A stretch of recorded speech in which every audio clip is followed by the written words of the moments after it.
Hello കുഞ്ഞോളെ, നമ്മൾ ഈ വീഡിയോയിൽ ആനോഡ് റേസിനെ കുറിച്ചിട്ടാണ് പറയാൻ പോകുന്നത്. കഴിഞ്ഞ വീഡിയോയിൽ കാഥോഡ് റേസ്, അതേപോലെ ഇലക്ട്രോൺസിൻ്റെ കണ്ടുപിടുത്തം, ഇലക്ട്രോൺസിൻ്റെ properties, mass E M ratio, charge, mass തുടങ്ങിയ കാര്യങ്ങളൊക്കെ നമ്മൾ പറഞ്ഞു കഴിഞ്ഞു.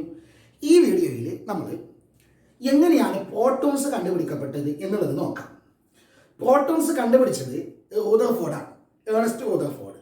പക്ഷെ അതിന് അദ്ദേഹത്തിന് സഹായകരമായിട്ടുള്ള ഇൻഫർമേഷൻസ് ലഭിച്ചത് ഗോൾഡ്സ്റ്റൈൻ എന്ന് പറയുന്ന സയന്റിസ്റ്റ് നടത്തിയ പരീക്ഷണങ്ങളിൽ നിന്നാണ്. ഗോൾഡ്സ്റ്റൈൻ ആണ് ആനോഡ് റേസ് കണ്ടെത്തിയത്. ഇത് ആനോഡ് റേസ് അത് എങ്ങനെ കണ്ടെത്തി എന്ന് നമുക്ക് നോക്കാം. Discovery of anode raise.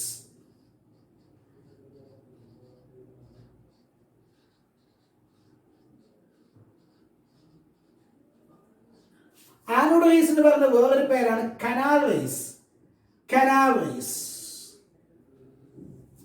Okay, ഇദ്ദേഹം ഗോൾഡ്സ്റ്റൈൻ ആനോഡ് റേസ് കണ്ടെത്തുന്നത് ജൂലിയസ് പ്ലക്കാർ, വില്യം കോക്സ് ഇവരൊക്കെ ചെയ്തതുപോലെ ഡിസ്ചാർജ് ട്യൂബ് എക്സ്പെരിമെന്റ് നടത്തിയിട്ട് തന്നെയാണ്.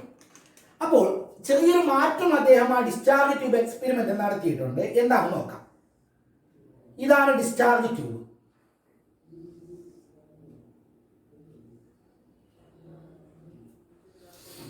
Okay,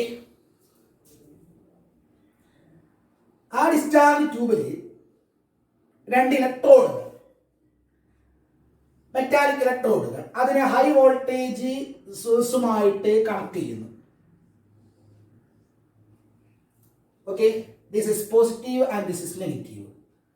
so this is the positive electrode anode and this is the negative electrode cathode. Okay,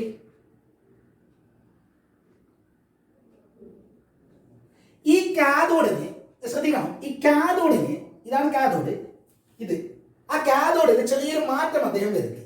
അതിന് കുറെ holes കിട്ടും, ഒരുപാട് ഹോൾസ്. നമ്മൾ അതിനെങ്ങനെയാ പറയുക? Perforated cathode.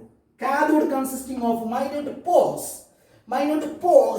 PORES, pores or holes, minute holes.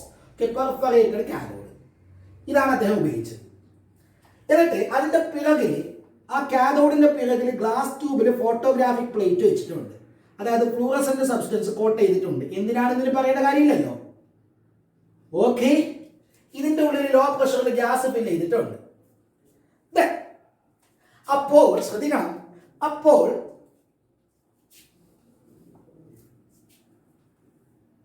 High voltage apply ചെയ്തപ്പോൾ കാഥോഡിന്റെ പിറകിലായിട്ട് നല്ല ഷൈനിങ്, കാഥോഡിന്റെ പിറകിലായിട്ട് ഷൈനിങ് എന്ന് പറഞ്ഞാൽ കാഥോഡിന്റെ പിറകിൽ ഉള്ള ഫോട്ടോഗ്രാഫിക് പ്ലേറ്റിലേക്ക് ആരോ വന്നിട്ട് ഇടിക്കുന്നുണ്ട്. അദൃശ്യമായിട്ടുള്ള ചില കിരണങ്ങൾ വന്നിട്ട് ഇടിക്കുന്നുണ്ട് എന്ന് അദ്ദേഹത്തിന് മനസ്സിലായി. കാരണം അവിടെ ഷൈനിങ് കാണുന്നുണ്ട്. അപ്പോൾ ഇവിടെ വന്നിട്ട് ഇടിക്കണമെങ്കിൽ തീർച്ചയായിട്ടും അവർ വരേണ്ടത് ഇവിടെ നിന്നാണ്, അല്ലേ? അതായത് ആനോഡിൽ നിന്നും എമിറ്റ് ചെയ്യപ്പെട്ടിട്ട് കാഥോഡിലോട്ട് ആനയിക്കപ്പെടുന്ന ചില റേസ് കാഥോഡിൽ നിന്ന് എമിറ്റ് ചെയ്യപ്പെടുന്നുണ്ട്. ആ റേസിനെ അദ്ദേഹം വിളിച്ച പേരാണ് ആനോഡ് റേസ് എന്നാണ്. ആനോഡിൽ നിന്ന് കാഥോഡിലോട്ട് ഒരുപാട് റേസ് എമിറ്റ് ചെയ്യപ്പെടുന്നുണ്ട്. ഓക്കെ, അതെ, അതിന്റെ പ്രസൻസ് അറിയാൻ വേണ്ടിയിട്ട് എന്ത് ചെയ്തു? അതിന്റെ പിറകിലായിട്ട് ഫോട്ടോഗ്രാഫി പ്ലേറ്റ് വെച്ചു. അപ്പോൾ ഈ റേസ് അതിന്റെ ഉള്ളിലോട്ട് അവിടേക്ക് എത്താൻ വേണ്ടിയിട്ട് അവിടെ കുറെ ഹോൾസ് ഇട്ടു. അപ്പൊ ഹോളിലെ കൂടി കടന്നിട്ട് കുറെ റേസ് ഇവിടെ വന്നിട്ട് ഇടിച്ചു. അപ്പൊ ഇവിടെ എന്തായി? ഷൈനിങ് കാണും. അപ്പൊ അത് എവിടെന്നാ വന്നത്? ആനോഡിൽ നിന്നാണ് അത് വന്നത് എന്ന് അദ്ദേഹം പറഞ്ഞു. ആനോഡിൽ നിന്നും എമിറ്റ് ചെയ്യപ്പെടുന്ന ആ റേസിനെ അദ്ദേഹം anode rays or canal rays എന്ന് വിളിച്ചു.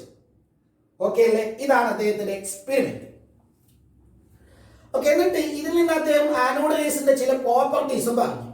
ഒന്ന്, ആനോഡ് റേസിന്റെ ഒന്നാമത്തെ പ്രോപ്പർട്ടി ആയിട്ടില്ല കേട്ടോ, ഇതിനെ കുറച്ച് ഇദ്ദേഹം പറഞ്ഞതിൽ ചില മിസ്റ്റേക്ക് ഉണ്ട്, അത് നമ്മൾ പിന്നീട് പറയും. ഒന്നാമത്തത്, ആനോഡ് റേസ് സ്ട്രെയിറ്റ് ലൈനിൽ ട്രാവൽ ചെയ്യുന്നു. ആനോഡ് റേസ് സ്ട്രെയിറ്റ് ലൈനിൽ ട്രാവൽ ചെയ്യുന്നു.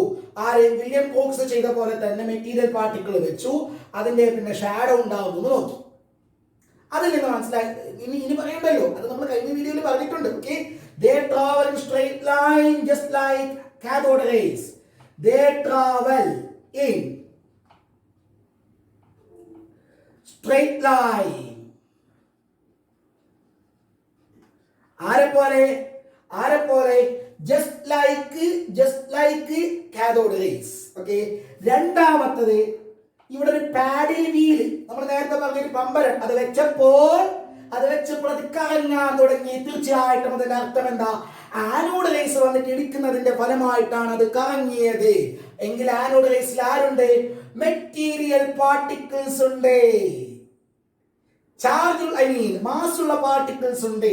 That means they consist of massed particles. That means material particles. They consist of material particles.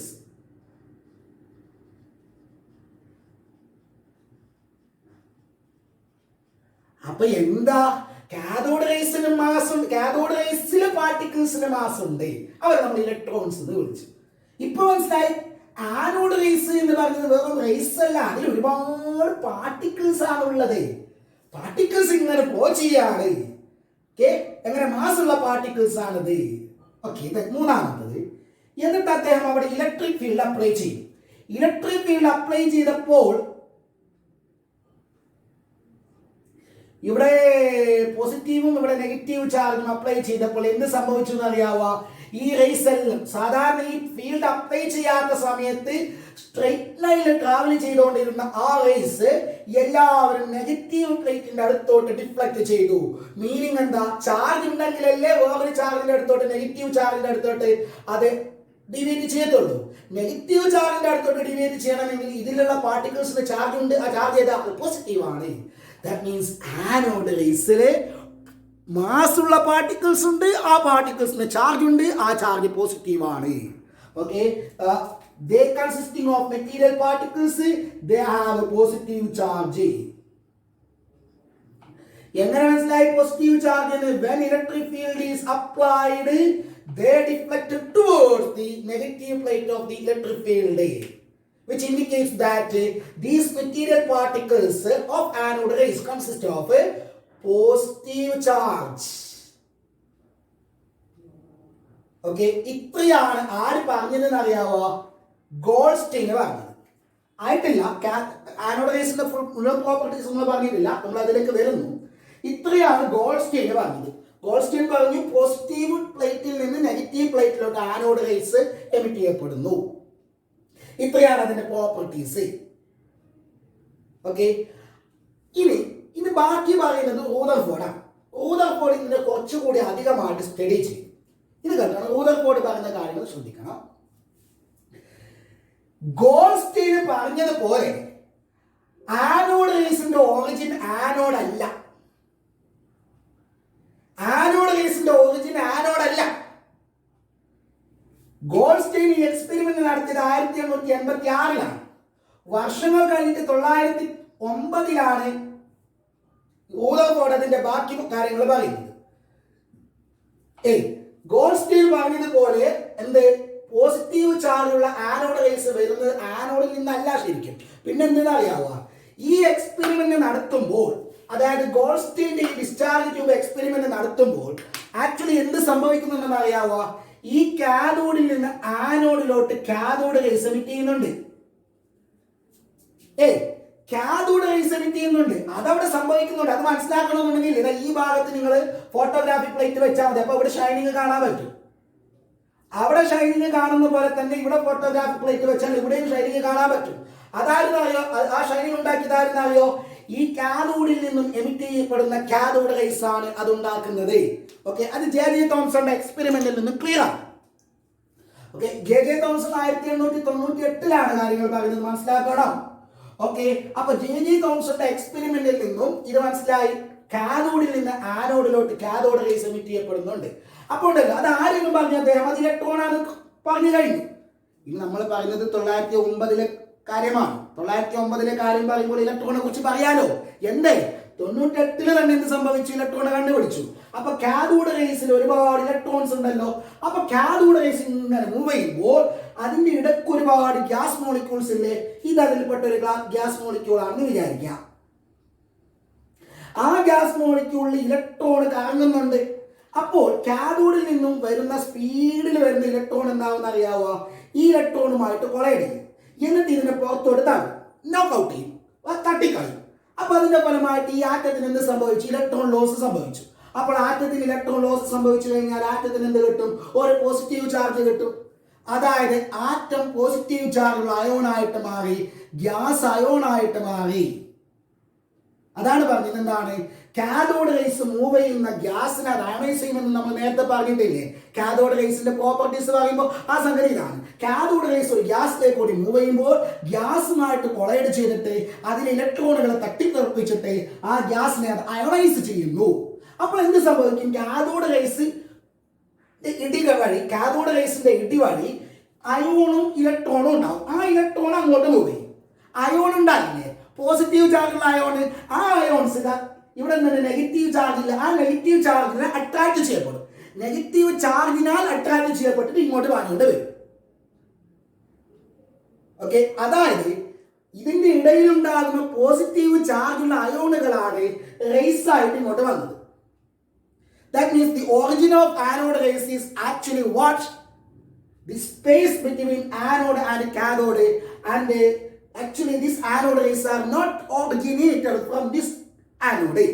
ആനോഡിൽ നിന്നല്ല അതുണ്ടായത്. ആനോഡിനും കാഥോഡിനും അടുക്കുള്ള സ്പേസിൽ നിന്നാണ് അത് ഉണ്ടായത്. ഇത് റൂദർഫോർഡാണ് പറഞ്ഞത്. ഓക്കെ, ഇനി ബാക്കി പ്രോപ്പർട്ടീസ് പറയുന്നത് റൂദർഫോർഡാണ്. ജെ തോംസൺ E/m റേഷ്യോ കണ്ടുപിടിച്ചത് ഓർമ്മയുണ്ട? Charge to mass ratio. ഏത് ചാർജിനും ചാർജ് ടു മാസ് റേഷ്യോ ഉണ്ട്. അതേപോലെ റൂദർഫോർഡ് ഉണ്ടാക്കി എന്ന് പറഞ്ഞാൽ ആര്? നമ്മുടെ ജെ തോംസൺ ചെയ്ത പോലുള്ള ഇതുപോലുള്ള ട്യൂബ് ഓർമ്മയാണ്. കഴിഞ്ഞ വീഡിയോ കണ്ടാൽ മതി. ഓക്കെ, ഇതിന്റെ ഉള്ളിൽ ഒരുപാട് ടൈപ്പിലുള്ള ഗ്യാസുകൾ എടുത്തു. പല ടൈപ്പിലുള്ള ഗ്യാസ് കേൾക്കണം. പല ടൈപ്പിലുള്ള ഗ്യാസുകൾ എടുത്തിട്ട് അതിലെല്ലാം ഉണ്ടാകുന്ന പോസിറ്റീവ് ചാർജിന്റെ E/m റേഷ്യോ കണ്ടുപിടിച്ചു. ഇലക്ട്രോണിന്റെ E/m റേഷ്യോ അല്ല. ഇലക്ട്രോണിന്റെ കണ്ടുപിടിക്കപ്പെട്ട് കഴിഞ്ഞു. കുറെ കാലങ്ങൾ കഴിഞ്ഞിട്ടാണ് ആര് കണ്ടുപിടിക്കുന്നത്? റൂദർഫോർഡ് പോസിറ്റീവ് ചാർജിന്റെ, കേൾക്കടാ, ആനോഡ് റേസിൽ പോസിറ്റീവ് ചാർജുള്ള പാർട്ടിക്കിൾ ഉണ്ടെന്ന് മനസ്സിലായി. ആ പാർട്ടിക്കിൾസിന്റെ E/m റേഷ്യോ കണ്ടുപിടിക്കുകയാണ് മിസ്റ്റർ റൂദർഫോർഡ്. എങ്ങനെ? തോംസൺ ഉപയോഗിച്ച ആ ഡിസ്ചാർജ് ട്യൂബ് ഉപയോഗിച്ചിട്ട്. ഓക്കെ, അവിടെ തോംസൺ എന്താ ചെയ്തതെന്ന് അറിയാവോ? ഇവിടെ ആനോഡും ഇവിടെ കാഥോഡും എടുത്തു. അപ്പൊ എന്തായി? കാഥോഡിൽ നിന്ന് ആനോഡിലോട്ട് കാഥോഡ് റേസ് മൂവ് ചെയ്തു. അതിന്റെ ഡിഫ്ലക്ഷൻ സ്റ്റഡി ചെയ്തു. ഇനി നേരെ തിരിച്ചിട്ട് എന്ത് ചെയ്താൽ മതി? ഇവിടെ ആനോഡ് എടുക്കുക, ഇവിടെ കാഥോഡ് എടുക്കുക. അപ്പൊ എന്താവും? ഇവിടെ നിന്ന് ഇങ്ങോട്ട് എന്താവും? ആനോഡ് റേസ് മൂവ് ചെയ്യും. ഇവിടെ ഒരു ഹോൾ എടുക്കുക. ആ ഹോളിലെ കൂടി പുറത്ത് വരുന്നത് ആരാണ്? ആനോഡ് റേ ആണ്. അപ്പൊ ആനോഡ് റേന്റെ ഡീവിയേഷൻ നോക്കുക. ഫീൽഡ് അപ്ലൈ ചെയ്തില്ലെങ്കിൽ ഇവിടെ സ്പോട്ട് കാണും. ഫീൽഡ് അപ്ലൈ ചെയ്താൽ ഇവിടെ, മാഗ്നറ്റിക് ഫീൽഡ് അപ്ലൈ ചെയ്താൽ ഇവിടെ. ഓർമ്മയില്ലേടാ? കഴിഞ്ഞ വീഡിയോ കാണണം, ഒന്നുകൂടി കാണണം. ഓക്കെ, അങ്ങനെ ഒരുപാട് ഗ്യാസുകൾ എടുത്തിട്ട് അവിടെ ഉണ്ടാകുന്ന ആനോഡ് റേസിലെ പോസിറ്റീവ് ചാർജിന്റെ E/m റേഷ്യോ കണ്ടുപിടിച്ചു. അങ്ങനെ കണ്ടുപിടിച്ചപ്പോൾ കിട്ടിയ സംഗതി ഉണ്ടെന്ന് നേരെ നോക്കണം. എല്ലാത്തിന്റെ E/m റേഷ്യോ വ്യത്യസ്തമാണ്. തോംസൺ ചെയ്തപ്പോൾ ഏത് ഗ്യാസ് എടുത്താലും ഏത് ഇലക്ട്രോഡ് എടുത്താലും അവിടുത്തെ ഇലക്ട്രോണിന്റെ E/m റേഷ്യോ സെയിം ആണ്. ഇവിടെ അങ്ങനെയല്ല. ഇവിടുത്തെ പോസിറ്റീവ് ചാർജിന്റെ E/m റേഷ്യോ വ്യത്യസ്തമാണ്. That means E/m value for the positive charge depends on the nature of the gas. Gas മാറുമ്പോൾ E/m റേഷ്യോ മാറുന്നുണ്ട്. വലിയ കണ്ടുപിടുത്തത്തിലേക്ക് പോവാണ്. നേരെ നോക്കണം. E/m വാല്യൂ എന്തിന്റെ E/m വാല്യൂ ആണോ? E എന്ന് പറഞ്ഞ ചാർജിന് വിചാരിച്ചാൽ മതി. എന്തിന്റെ? ഇവിടുത്തെ പോസിറ്റീവ് ചാർജ് ഇല്ലേ, അതിന്റെ ചാർജ് ബൈ അതിന്റെ മാസ്. അതിന്റെ E/m value is different. It depends on nature of the gas. അതിന്റെ അർത്ഥം എന്താ? ഇപ്പൊ ഹൈഡ്രജൻ എടുത്താൽ അതിൽ നിന്നുണ്ടാകുന്ന പോസിറ്റീവ് ചാർജിന്റെ E/m എന്താണോ അതല്ല നൈട്രജൻ എടുത്താൽ അതിൽ നിന്നുണ്ടാകുന്ന പോസിറ്റീവ് ചാർജിന്റെ E/m. അതല്ല ഓക്സിജൻ എടുത്താൽ അതിൽ നിന്നുണ്ടാകുന്ന പോസിറ്റീവ് ചാർജിന്റെ E/m. ഓക്കെ, എല്ലാം വ്യത്യസ്തമാണ്. ഇതിന് ഈക്വൽ അല്ല, ഇതിന് ഈക്വൽ അല്ല. മീനിങ് എന്താ? ഹൈഡ്രജനിലുള്ള പോസിറ്റീവ് ചാർജിന്റെ അളവ് എത്രയാണോ അതല്ല നൈട്രജനിലുള്ളത്, അതല്ല ഇവിടെ ഉള്ളത്. അതേപോലെ ഹൈഡ്രജനിലുള്ള പോസിറ്റീവ് ചാർജിന്റെ മാസ് എത്രയാണോ അതല്ല ഇവിടുത്തെ മാസ്. ഓക്കെ, അപ്പൊ ആനോഡ് റേസ് എല്ലാത്തിലും ആനോഡ് റേസ് ഉണ്ടാവുന്നുണ്ട്. പക്ഷെ എല്ലാത്തിലുള്ള ആനോഡ് റേസിലും ഉള്ള ആ പോസിറ്റീവ് ചാർജുള്ള പാർട്ടിക്കിൾ അയാളെയാണ് പറയേണ്ടത്. ആ പാർട്ടിക്കിളിൽ എല്ലാത്തിനും വ്യത്യസ്ത മാസാണ്, എല്ലാത്തിനും വ്യത്യസ്ത ചാർജാണ്. ഹൈഡ്രജനിലുള്ള ചാർജ് അല്ല ഓക്സിജനിലുള്ള ചാർജ്, അതല്ല നൈട്രജനിലുള്ള ചാർജ്, എല്ലാം വ്യത്യസ്തമാണ്. So that means charge, that means value of charge E or Q ഏത് ഉപയോഗിക്കാം. E and M value says depends on nature of gas.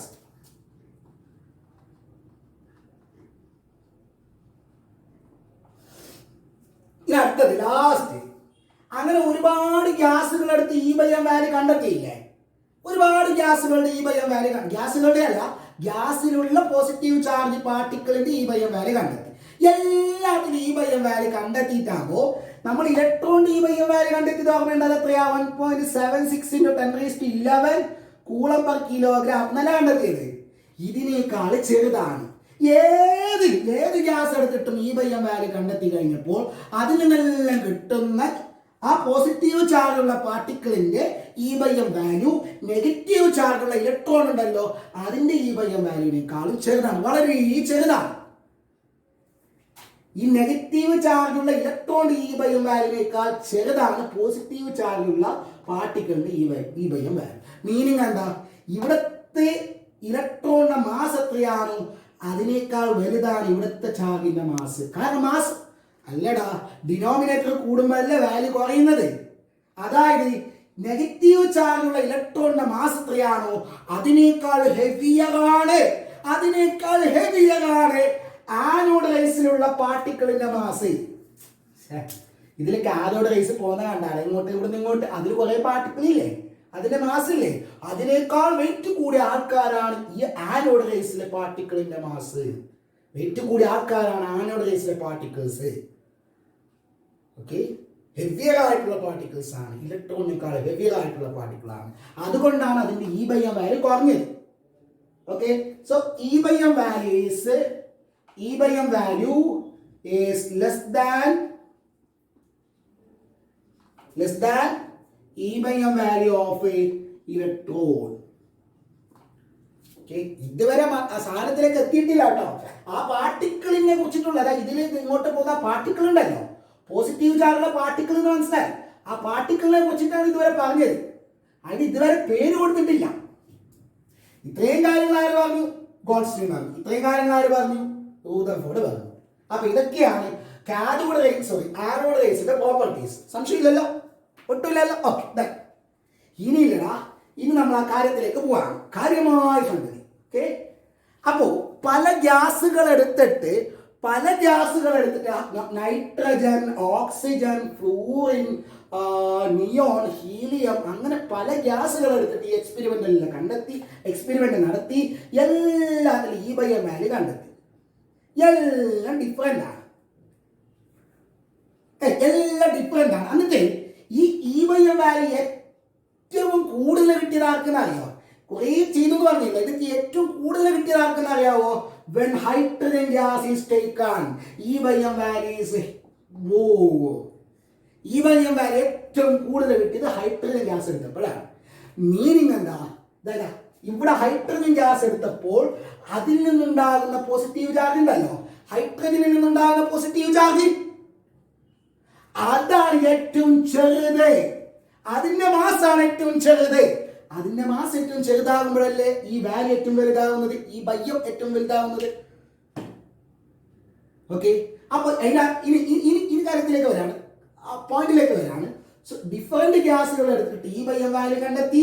ആ ഇ ബൈ എം വാല്യൂ ഏറ്റവും ലീസ്റ്റ് ആയിട്ട് കണ്ടത് ആർക്കാണ്? Hydrogen gas എടുത്തപ്പോഴാണ്. ലീസ്റ്റ് അല്ല, ഏറ്റവും കൂടുതലായിട്ട് കണ്ടത് ഹൈഡ്രജൻ ഗ്യാസ് എടുത്തപ്പോഴാണ്. മീനിങ് എന്താ? ഹൈഡ്രജൻ ഗ്യാസിൽ നിന്നുണ്ടാകുന്ന ആ പോസിറ്റീവ് ചാർജിനാണ് ഏറ്റവും ചെറിയ മാസ്.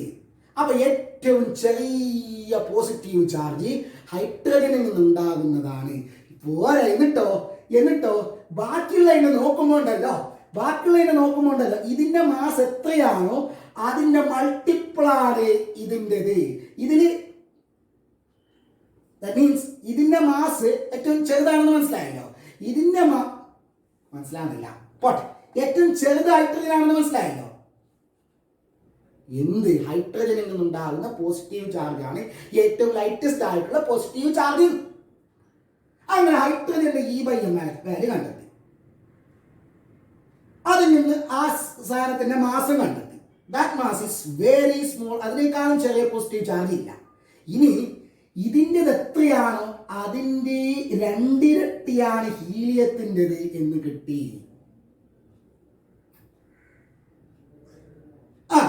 അതിന്റെ വേറൊരു മൾട്ടിപ്പിളാണ് ഇതിൻ്റെത്, അതിന്റെ ഒരു മൾട്ടിപ്പിളാണ് ഇതിൻ്റെത്, അതിന്റെ ഒരു മൾട്ടിപ്പിളാണ് ഇതിൻ്റെത്, അതിന്റെ ഒരു മൾട്ടിപ്പിളാണ് ഇതിൻ്റെത്. ഓക്കെ, അപ്പൊ ഏറ്റവും ചെറിയ പോസിറ്റീവ് ചാർജുള്ള ഹൈഡ്രജന്റെ ആ പോസിറ്റീവ് ചാർജിന് പറഞ്ഞ പേരാണ്, പോസിറ്റീവ് ചാർജുള്ള ആ പാർട്ടിക്കിളിന് പറഞ്ഞ പേരാണ് പ്രോട്ടോൺ. പ്രോട്ടോൺ പ്രോട്ടോൺ അദ്ദേഹം വിളിച്ചു പ്രോട്ടോൺ. ഓക്കെ, നിങ്ങൾക്ക് സംഗതിയുടെ പൊരുൾ മനസ്സിലാക്കണം, നന്നായിട്ട് മനസ്സിലാക്കണം. ഓക്കെ, ഒന്ന് ആ പ്രോട്ടോൺ വന്നത് വരെ ഒന്ന് നോക്കിയേ.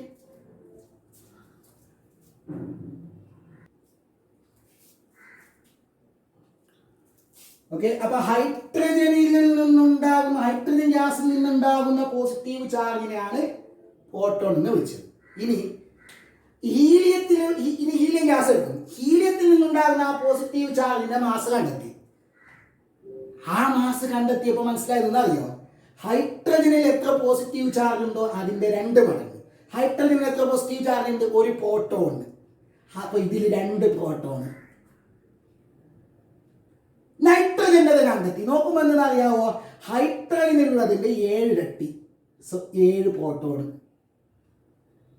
ഓക്സിജനിൽ അതിന്റെ 8 ഇരട്ടി, ഫ്ലൂറിൽ അത് 9 ഇരട്ടി, നിയോണിൽ അത് 10 ഇരട്ടി. അതായത് അതിന്റെ മൾട്ടിപ്പിൾ ആയിട്ടേ വരുന്നുള്ളൂ. 1.5, 2.5, 1.25, 2.25 അങ്ങനെ വരുന്നില്ല. ഓക്കെ, അപ്പൊ എന്ത് മനസ്സിലായി? എല്ലാത്തിലും പ്രോട്ടോൺസ് ഉണ്ട്, പോസിറ്റീവ് ചാർജ് ഉണ്ട്, പക്ഷെ അതിന്റെ അളവ് വ്യത്യസ്തമായിരിക്കും. അത് മൾട്ടിപ്പിൾ ആയിട്ട് വരും. ആറ്റം മാറുമ്പോൾ ആ പ്രോട്ടോണിന്റെ എണ്ണം മാറിക്കൊണ്ട് വരും. എല്ലാത്തിനും പക്ഷെ പ്രോട്ടോൺ ഉണ്ട്. ഏറ്റവും കുറവ് പ്രോട്ടോൺ ഉള്ളത് ഹൈഡ്രജനിലാണ്. ഓക്കെ, അപ്പൊ ഈ പ്രോട്ടോണെ ഡിനോട്ട് ചെയ്യുന്നത് പീനാണ്. വേറൊരു രീതി കൂടെ ഉണ്ട്. എങ്ങനെയാണ് അറിയോ? അതും റുദർഫോർഡ് തന്നെയാണ് പറഞ്ഞത്. ഹൈഡ്രജൻ എന്നുള്ള ആറ്റം എങ്ങനെയുള്ളതാ? ഹൈഡ്രജന് 1 ഇലക്ട്രോണല്ലേ ഉള്ളത്, അതായത് 1 നെഗറ്റീവ് ചാർജ്. ഓക്കെ, അപ്പൊ തീർച്ചയായിട്ടും ഹൈഡ്രജനിൽ 1 പോസിറ്റീവ് ചാർജേ ഉണ്ടാവാൻ പാടുള്ളൂ. അത് ന്യൂക്ലിയസിലാണ്. ന്യൂക്ലിയസ് എന്നുള്ള കോൺസെപ്റ്റ് കൊണ്ടുവന്നത് റുദർഫോർഡാണ്. ഓക്കെ, അപ്പോ ഇതിൽ നിന്ന് എങ്ങനെയാണ് പോസിറ്റീവ് ചാർജ് ഉണ്ടാവുക? നേരത്തെ പറഞ്ഞ പോലെ ഇവിടെ ഹൈഡ്രജൻ ഗ്യാസ് എടുത്തു കഴിഞ്ഞാൽ കാഥോഡിൽ നിന്നും വരുന്ന ഇലക്ട്രോണുകൾ ഇതിനെ തട്ടിത്തെറിപ്പിക്കൂലേ? അപ്പോഴല്ലേ ഹൈഡ്രജന് പോസിറ്റീവ് ചാർജ് കിട്ടുന്നത്, അല്ലേ? എത്ര പോസിറ്റീവ് ചാർജ് കിട്ടും? 1 പോസിറ്റീവ് ചാർജ് കിട്ടും. അപ്പൊ 1 ഇലക്ട്രോൺ പോയ ഹൈഡ്രജൻ എന്ന് പറയുന്നത് H ആണ്. 1 ഇലക്ട്രോൺ പോയ ഹൈഡ്രജൻ 1 പ്രോട്ടോണ് തുല്യമാണ്. 1 ഇലക്ട്രോൺ പുറത്തു പോയ ഹൈഡ്രജൻ 1 പ്രോട്ടോണ് തുല്യമാണ്. കാരണം അവിടെ ബാക്കി ഒരു പ്രോട്ടോൺ അല്ലേ ഉള്ളൂ. അതുകൊണ്ട് H പ്ലസ് അയോൺ ആക്ച്വലി ഒരു പ്രോട്ടോൺ ആണ്. Okay, so these are the important informations about the proton. അപ്പൊ ഇത്രയും കാര്യങ്ങൾ പ്രോട്ടോൺ എങ്ങനെ കണ്ടുപിടിച്ചു എന്നുള്ള കാര്യം വരെ നിങ്ങൾക്ക് ക്ലിയർ ആയി, സംശയമില്ല. ഇനി പ്രോട്ടോണിന്റെ മാസും അതേപോലെ പ്രോട്ടോണിന്റെ E/m റേഷ്യോ കാര്യങ്ങൾ നമുക്കിത് പറയാം. പ്രോട്ടോണിന്റെ E/m റേഷ്യോ മനസ്സിലായല്ലോ. ഡിഫറെന്റ് ഗ്യാസുകൾ എടുക്കുമ്പോൾ ഡിഫറെന്റ് E/m റേഷ്യോയിലെ കിട്ടിയത്. അതിൽ ഏറ്റവും ചെറുത് കിട്ടിയത് ആർക്കാ? ഹൈഡ്രജന്റെ പോസിറ്റീവ് ചാർജിന്. ഹൈഡ്രജന്റെ പോസിറ്റീവ് ചാർജ് ആണ് എന്ത്? പ്രോട്ടോൺ. ആ പ്രോട്ടോണിന്റെ E/m റേഷ്യോ മറന്നുകൂടാ. പ്രോട്ടോണിന്റെ E/m റേഷ്യോ, ഒരു പ്രോട്ടോണിന്റെ E/m റേഷ്യോ എന്ന് പറയുന്നത് 9.8 × 10⁻⁷ കൂളം പെർ കിലോഗ്രാം. നോക്ക്, അത് ഇലക്ട്രോണിനേക്കാളും വളരെ ചെറുതല്ല. ഇലക്ട്രോണിന്റെ 10⁻11 ആണ്. ഇലക്ട്രോണിന്റെ 10⁻11 ആണ്. അതേസമയം പ്രോട്ടോണിന്റെ 10⁻7 ആണ്. എന്തുകൊണ്ട് അങ്ങനെ വന്നു? ഇലക്ട്രോണിന്റെ മാസിനേക്കാൾ വലിയ മാസമാണ് പ്രോട്ടോൺ ഉള്ളത്. ആ മാസം നമുക്ക് ഇപ്പൊ പറയാതെ. ഇനി അതിന്റെ ചാർജ് കണ്ടുപിടിച്ചു. എങ്ങനെ കണ്ടുപിടിക്കാം? റോബർട്ട് മില്ലിക്കൺസ് ഓയിൽ ഡ്രോപ്പ് എക്സ്പെരിമെന്റ് വഴി ചാർജ് കണ്ടുപിടിക്കാം. അങ്ങനെ ചാർജ് കണ്ടുപിടിച്ചപ്പോൾ സംഗതി എന്തെന്നറിയോ? ഇലക്ട്രോണിന്റെ അതേ ചാർജ്, ഇലക്ട്രോണിന്റെ ചാർജ് തന്നെ 1.6 × 10⁻⁹ കൂടാം. ഒരു വ്യത്യാസം, അതിന്റെ സൈനിന് opposite. Electron negative charge, electron പോകുന്നതിന്റെ ഓപ്പോസിറ്റ് അല്ല പ്രോട്ടോൺ ഒഴുകിയത്. അതുകൊണ്ട് അതിന്റെ ഓപ്പോസിറ്റ് ആയിരിക്കും ചാർജ്. ഐ മീൻ സൈന് അതിന്റെ നെഗറ്റീവ് ആണെങ്കിൽ ഇതിൻ്റെ പോസിറ്റീവ്. പക്ഷെ ക്വാണ്ടിറ്റി മാഗ്നിറ്റ്യൂഡ് സെയിം. ഓക്കെ, അങ്ങനെയാണെങ്കിൽ നമുക്ക് എന്ത് കണ്ടുപിടിക്കാം? മാസ് കണ്ടുപിടിച്ചു. എങ്ങനെ കണ്ടുപിടിക്കാം? E/m.